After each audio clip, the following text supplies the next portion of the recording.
Hi friends, நிறைய பேர் old book மெட்டீரியலில் படிக்கலாமா, புக்கில் படிக்கலாமா அப்படின்னு சொல்லி நிறையா குழப்பத்தோடயே இருப்பீங்க.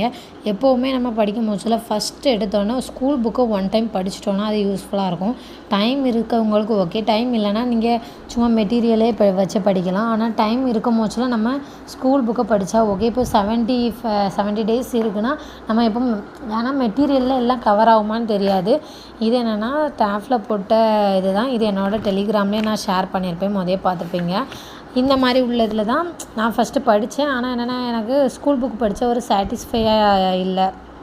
அதனால் சரி ஓகே, நம்ம ஸ்கூல் புக்கும் ஜெராக்ஸ் போட்டு படிப்போம்னு சொல்லிட்டு ஸ்கூல் புக்கு ஜெராக்ஸ் போட்டு வச்சுருக்கேன். ஃபுல்லாக இதை பார்த்து மட்டும் படிக்க மாட்டேன். இதில் மெயின் பாயிண்ட் மட்டும் படிச்சுட்டு நம்மளுக்கு எல்லாம் கதை மாதிரி எப்படி இருக்குது எல்லா பொருளெல்லாம் ஒருக்கா பார்த்துட்டு அதுக்கப்புறம் இந்த புக்கை வச்சு கண்டினியூ பண்ணிக்கிடுவேன். ஃபுல்லாக இதை வச்சு படிப்பேன்.